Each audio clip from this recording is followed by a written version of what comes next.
नमस्कार, ABC channel में आपका स्वागत है। मैं हूं सचिन श्रीवास्तव और आप मेरे साथ देखेंगे आजमगढ़ से जुड़ी खबरें। आइए नजर डाल लेते हैं आज की खास खबरों पर। खबर के प्रायोजक हैं वेदांता हॉस्पिटल, लछीरामपुर, आजमगढ़ और वुडन टच, भंवरनाथ, आजमगढ़। सावधान और सतर्क इस तरह रहिए कि आपको कोई कुत्ता, बंदर, सुअर या अन्य कोई जानवर काट न ले, क्योंकि जिले का स्वास्थ्य महकमा एंटी रेबीज इंजेक्शन को पूरी तरह से भूल गया है। कई महीनों से एंटी रेबीज वैक्सीन यानी ARV यहाँ नहीं है।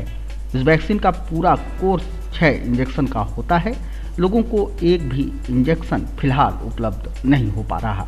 रोजाना दर्जनों मरीज यहाँ से वापस लौट रहे हैं। यहाँ किस लिए आता है? मैं यहाँ कुत्ते की सुई लगवाने आया था। क्या लगा? कुछ नहीं, कुत्ते की सुई में 2 दिन से दौड़ रहा हूँ, कुत्ते की सुई नहीं मिल रही यहाँ पे। यहाँ पे लोकल लोग कह रहे हैं कि यहाँ 2 महीने से सुई नहीं है। तो अंदर देखिए तो काफी सुइयां पड़ी हैं।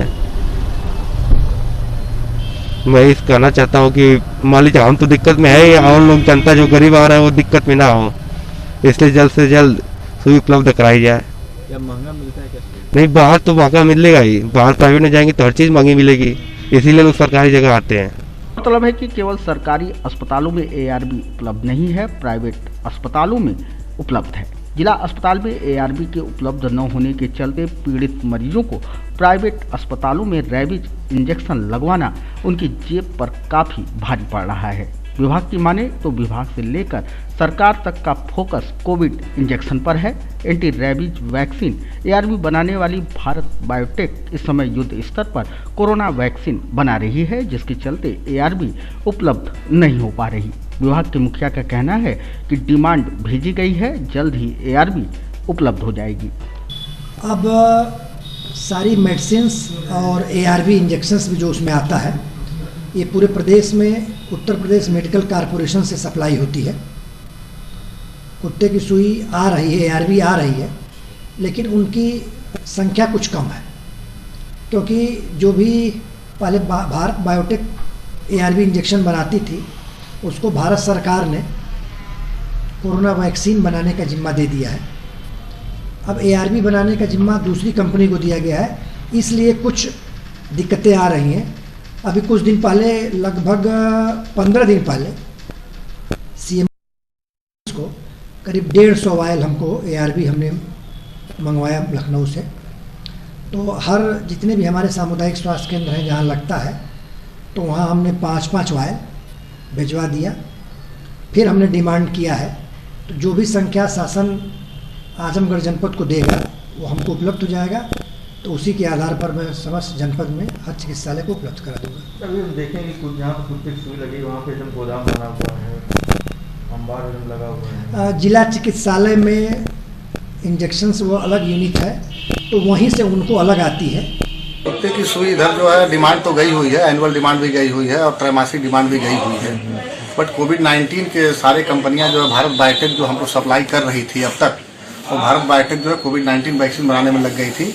जैसा कि कॉर्पोरेशन से बात करने पर मालूम हुआ कि वैक्सीन अभी तैयार हो रही है, करीब करीब आपको 40 से 45 दिन लगेंगे पहुँचने में। जब स्टोर में आ जाएगी वैक्सीन वेयर हाउस लखनऊ, तब हम लोगों को उपलब्ध कराई जाएगी। लगभग कितने दिन से नहीं है यहाँ पे? लगभग यहाँ पर 20 से 25 दिन हो गए। अभी हम गए थे जहाँ पे सुई लगती है कुत्ते की, वहाँ पे देखा मैंने काफी गंदगियाँ थी और एक ऐसे स्टोर रूम की तरह। हाँ, एक्चुअल जहाँ सुई ऐसा था कि इस समय जो है कोविड-19 को देखते हुए जहाँ वैक्सीन लग रही थी आयुष बिल्डिंग में, उस बिल्डिंग को जो है कोविड हाउस बना दिया गया था और RT-PCR की जाँच वहाँ पर हो रही थी। तो तत्कालिक व्यवस्था के चलते वह आवास है, न कि वह जो है कोई हॉस्पिटल का रूम है। तो आवास को ही जो है तत्काल के लिए टेम्परेरी व्यवस्था के रूप में उसको ARV का लगाने की जगह बना दी गई थी। हर साल की तरह इस साल भी चौक क्षेत्र स्थित दक्षिण मुखी देवी के मंदिर का भव्य वार्षिक श्रृंगार किया गया है। मां के दिव्य, अलौकिक व अद्भुत श्रृंगार को देखकर भक्त भाव विभोर हो उठ रहे। मां के दर्शन व मंदिर की दिव्यता, भव्यता देखकर मंत्रमुग्ध हुए भक्तों के मुख से बस यही 2 बातें निकल रही कि पहली, माँ की हर बात निराली है, तो दूसरी, बड़ा प्यारा सजा है तेरा द्वार भवानी।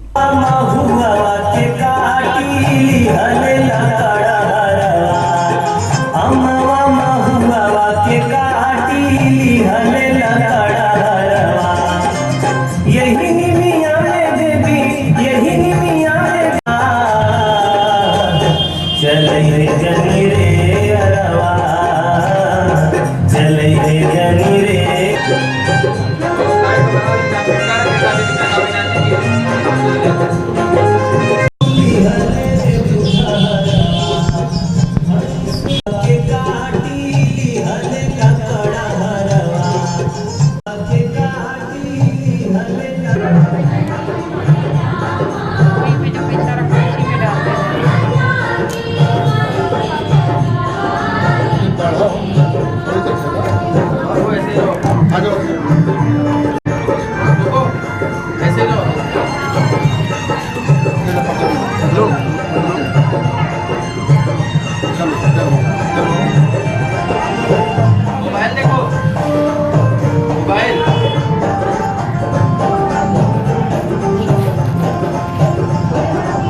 आपको बता दें कि प्रतिवर्ष मां का 2 दिवसीय वार्षिक श्रृंगार किया जाता रहा है। चुन चुनकर कई जनपदों प्रदेशों से तरह तरह के फूल व साजो सजावट के तमाम सामान मंगाए जाते हैं। पुष्पों से मां का पूरा दरबार सुवासित हो उठता है। हर साल अलग अलग रूपों में मां का यहाँ श्रृंगार होता है। उन्हें 56 भोग समर्पित किए जाते हैं। मंदिर के मुख्य पुजारी शरद तिवारी ने बताया कि इस बार मां का श्रृंगार पुष्पक विमान पर किया गया है। ये वार्षिक श्रृंगार है माता जी का, साल में एक बार होता है जो कि 2 दिन तक रहता है और भव्य सजावट होती है। माता जी का हर साल जो है अलग अलग रूप उनको दिया जाता है और इस समय जब माता जी का जब श्रृंगार होता है, इस श्रृंगार को देखने के लिए सारी शक्तियां एक साथ इकट्ठी हो जाती हैं उनका भव्य रूप देखने के लिए। और इस समय जो उनका रूप दिया गया है, इनको पुष्पक विमान पे बैठाया गया है और बहुत ही दिव्य स्वरूप इनको दिया गया है। कल का क्या श्रृंगार है? कल भी यही रहेगा, आज और कल दोनों दिन श्रृंगार यही रहेगा। तो भोले बाबा भी हैं यहाँ पर और गणेश चतुर्थी था तो इसलिए हम लोग गणेश जी को भी स्थापित किए हैं, जिससे कि लोग यहाँ भी आएँ और दर्शन का लाभ उठाएं। मां के अद्भुत श्रृंगार को देख भक्त निहाल हो उठ रहे। उनका कहना था कि मां के निराले सुंदर अद्भुत रूप को देखकर वे इस कदर मंत्रमुग्ध हैं कि उन्हें यहाँ से जाने तक का मन नहीं कर रहा। आज श्रृंगार हुआ है देवी जी का और साल भर में एक ही बार होता है अक्सर, तो बहुत अच्छा लगा दर्शन करके। हमेशा हम आते हैं। क्या आज खास क्या दिन मिला है? आज बहुत अच्छी मंदिर सजी हुई है और देवी जी का एक अलग रूप है जो देखने को मिलता है, वो बस साल भर में एक ही। बहुत अच्छा है, यहाँ सजावट होता है और 56 भोग लगता है, मतलब बहुत हर साल लगता है। बहुत श्रद्धा होती है सबकी, जो मनसा होती है लोग मांगता है पूरी भी होती है। माता रानी के दरबार में श्रद्धा वैसे सबका बनाए रखे, सब आए दर्शन करें। क्या खास नजर आ रहा है? सजावट अच्छा है, बहुत खास नजर, बहुत अच्छा लग रहा है। जैसे लग रहा है आज छोड़ के कहीं जाए नहीं। बहुत अद्भुत लग रहा है और बहुत अच्छा लग रहा है। हर बार खास रहा, श्रृंगार इनका बहुत अच्छा रहा, अद्भुत रहा। गृह मंत्रालय भारत सरकार के निर्देशानुसार मंडलायुक्त विजय विश्वास पंत, अपर आयुक्त प्रशासन अनिल कुमार मिश्र, संयुक्त विकास आयुक्त पीएन वर्मा, संयुक्त निबंधक संयुक्त आयुक्त राजेंद्र कुमार, उप निदेशक समाज कल्याण सुरेश चंद्रपाल, मंडलीय अर्थ एवं संख्या अधिकारी डॉक्टर नीरज श्रीवास्तव, प्रशासनिक अधिकारी अरुण कुमार त्रिपाठी सहित आयुक्त कार्यालय भवन एवं मंडलीय विकास भवन स्थित समस्त कार्यालयों के अधिकारियों एवं कर्मचारियों ने देश के स्वतंत्रता संग्राम में अपने प्राणों की आहुति देने वाले शहीदों की स्मृति में 2 मिनट का मौन धारण किया। मंडलायुक्त की अध्यक्षता में उनके कार्यालय के सभागार में शनिवार को आयोजित उक्त कार्यक्रम को संबोधित करते हुए उन्होंने कहा कि देश को गुलामी की जंजीरों से आज़ादी दिलाने के लिए अनगिनत ज्ञात अज्ञात उन अमर शहीदों के हम सदैव ऋणी रहेंगे जिन्होंने अपने प्राणों की आहुति देकर हमको आज़ादी दिलाई। ऐसे अमर शहीदों की स्मृति में प्रतिवर्ष 30 जनवरी को मनाए जाने वाले शहीद दिवस के अवसर पर 2 मिनट का मौन धारण कर उनको श्रद्धांजलि देना हम सबका कर्तव्य है। आजमगढ़ के फूलपुर कोतवाली क्षेत्र के एक टोहिया गांव के समीप शुक्रवार की रात को होंडा सिटी कार अनियंत्रित होकर पेड़ से जा टकराई। इस हादसे में कार पर सवार 2 युवकों की मौके पर मौत हो गई। सरायमीर थाना क्षेत्र के सुरही खुर्द गांव निवासी 28 वर्षीय आमिर हमजा पुत्र मुख्तार अहमद अपने मित्र 30 वर्षीय आतिफ अंसारी पुत्र मोहम्मद इरफान ग्राम जगदीशपुर थाना फूलपुर के साथ शुक्रवार की रात लगभग 10 बजे जौनपुर के शाहगंज से अपनी कार से वापस घर आ रहे थे। कार आमिर हमजा चला रहे थे और मित्र आतिफ अंसारी बगल की सीट पर बैठे थे। दोनों एक टोहिया गांव के समीप पहुंचे थे, तभी अचानक कार अनियंत्रित होकर सड़क किनारे स्थित पेड़ से जा टकराई। ग्रामीणों का कहना है कि दुर्घटना इतनी तीव्र गति से हुई कि कार के परखच्चे उड़ गए। इस दुर्घटना में कार सवार दोनों युवकों की मौके पर ही मौत हो गई। मौत की खबर जब परिजनों को हुई तो परिवार में कोहराम मच गया। मौके पर पहुंची पुलिस ने शवों को कब्जे में लेकर पोस्टमार्टम के लिए भेजा। आमिर हमजा अपने माँ बाप का इकलौता पुत्र था। वह मुंबई में रहकर न्यूज पोर्टल में रिपोर्टिंग के साथ ही शिवसेना से जुड़कर राजनीति करता था। वह अविवाहित था। मुंबई से एक सप्ताह पूर्व घर आया था। वहीं दूसरे युवक आतिफ अंसारी खाड़ी देश में रहता था, लॉकडाउन में घर आया था। उसके एक 7 माह का पुत्र है। आजमगढ़ में लाख कोशिशों के बाद भी बकाया बिजली बिलों की वसूली बड़ी चुनौती बनी हुई है। कोविड-19 में लॉकडाउन के चलते बकाया बिलों को जो लोग जमा नहीं कर पाए थे, उनकी सहूलियत के लिए पिछले महीने से विभाग की तरफ से कोविड-19 समाधान योजना चल रही थी, जिसमें रजिस्ट्रेशन कराकर कमर्शियल उपभोक्ता 30% भुगतान करके बाद में 28 फरवरी तक पूरा बिल जमा कर सकते हैं। योजना का समापन 31 जनवरी को होना है। रविवार को अवकाश के चलते शनिवार को एक प्रकार से दुकानदारों के लिए अंतिम मौका था। चेकिंग अभियान पर निकले एसडीओ टाउन संदीप प्रजापति का कहना था कि बकाया लक्ष्य का 50% भी जमा नहीं हो सका था, जिसको लेकर अधिकारियों ने जगह जगह कमर्शियल कनेक्शनों की जांच को लेकर चेकिंग अभियान चलाया। वहीं कई लोगों को बिना कनेक्शन के भी पकड़ा गया जो बिजली उपयोग कर रहे थे। इनके खिलाफ पेनल्टी की कार्रवाई की गई। कमर्शियल दुकानों की डोर नॉक कर रहे हैं, उपभोक्ताओं को ये बता रहे हैं कि कोविड-19 समाधान योजना चल रही है, जिसमें आप अपने मूलधन का 30% जमा करके आप रजिस्ट्रेशन करा सकते हैं और बाकी बचा हुआ पैसा 28 फरवरी से पहले जमा कर सकते हैं। और ये इसका आखिरी दिन चल रहा है, आज और कल ही ये योजना चलेगी। तो हम सबसे यही अपील करेंगे जितने दुकानदार हैं जिनकी बिल बकाया ज़्यादा है, वो इस माध्यम से अपना रजिस्ट्रेशन कराकर और सरचार्ज समाधान योजना का फ़ायदा उठाएं, क्योंकि अभी यहाँ पर 50% ही पूरे जितना टारगेट है हमारा वहीं अचीव कर पाए। तो हम चाहते हैं 100% लोग इसका फ़ायदा उठाएं और सरकार की इस स्कीम का लाभान्वित हों। आपको बता दें कि बकाया ज़्यादा होने की वजह से बिजली विभाग के निजीकरण को लेकर काफ़ी हंगामा मचा था, जिसके बाद अभियान चलाकर लक्ष्य को प्राप्त करने की कोशिश की गई, लेकिन अभी तक हालत सुधरने का नाम नहीं ले रहा है। अब यह भविष्य बताएगा कि बिजली विभाग को लेकर शासन का रुख क्या रहेगा। जिलाधिकारी राजेश कुमार की अध्यक्षता में कलेक्ट्रेट सभागार में प्रधानमंत्री कृषि सिंचाई माइक्रो इरिगेशन योजना अंतर्गत जनपद स्तरीय क्रियान्वयन समिति की बैठक संपन्न हुई।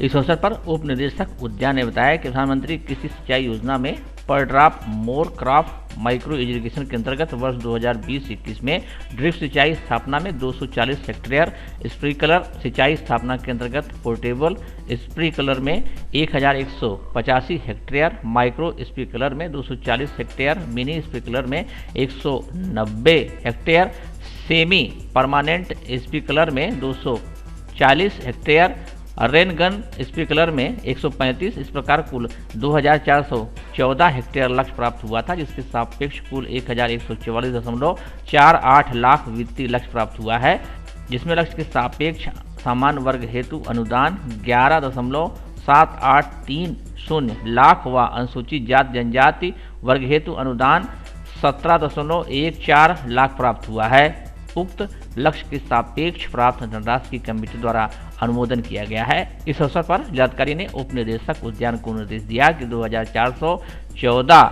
हेक्टेयर के भौतिक लक्ष्य को प्राप्त हुआ है, उसको समस्त विकास खंडों में बराबर आवंटित कर पात्र कृषकों को लाभ दिलाएं। इसी के साथ ही उन्होंने यह भी निर्देश दिया कि उद्यान निरीक्षकों की ड्यूटी ब्लॉकवार लगाएं और उद्यान निरीक्षक खंड विकास अधिकारी से समन्वय स्थापित कर उद्यान विभाग की योजनाओं का प्रचार करें और विकास खंड के आवंटित लक्ष्य के सापेक्ष पात्र व्यक्तियों का पंजीकरण कराकर लाभ दिलाना सुनिश्चित करें। प्रधानमंत्री कृषि सिंचाई योजना पर ड्रॉप मोर क्रॉप, मतलब कम पानी के इस्तेमाल से ज़्यादा हम उपज कर सकें, उसके लिए कुछ लक्ष्य जनपद में आए हैं। उसी की आज समिति की बैठक की गई है, जिसमें सभी लोग उपस्थित हैं और जो इस साल का कार्य योजना है उसको पारित किया गया है। लक्ष्य जो है 2414 हेक्टेयर भौतिक लक्ष्य है, जिसको कि हमें इस वर्ष में पूरा करना है, जिसके सापेक्ष चर्चा हुई है और जो लाभार्थी इच्छुक हैं उनके नाम भी यहाँ पे प्रोजेक्ट भी बना के भेजे जा रहे हैं और साथ में ये भी प्रचार प्रसार के लिए भी डिसाइड किया गया है कि इसका और प्रचार प्रसार किया जाए, जिससे और लाभार्थी इसमें लाभान्वित हो सकें और हम जो जल है उसका बचत कर सकें। क्या दिशा निर्देश दिए गए? पूरी वही इम्पोर्टेंट चीज़ें दी गई हैं कि ड्रिप इरिगेशन और स्प्रिंकलर इरिगेशन, जिससे कि हमें पानी की बचत भी होती है और फसल भी अच्छी होती है। तो उसको इस योजना का पूरा लाभ उठाया जाए और काश्तकारों तक जो हमारे किसान हैं उस तक पहुंचाया जाए योजना को, जिससे अधिक प्रोजेक्ट हम इसमें सैंक्शन कर सकें। कोविड के उन्मूलन के बीच पोलियो के उन्मूलन को लेकर भी स्वास्थ्य कर्मियों ने कमर कस ली है। कोरोना के चलते अब तक ठप पड़े रहे इस अभियान की एक बार फिर 31 जनवरी रविवार से शुरुआत हो रही है। रविवार को पल्स पोलियो टीकाकरण के बूथ दिवस के प्रचार प्रसार को लेकर शनिवार को यह जन जागरूकता रैली निकाली गई। जिला महिला चिकित्सालय से निकली यह रैली मुख्य चौक से रास्ते होते हुए जिला चिकित्सालय पहुंचकर संपन्न हुई।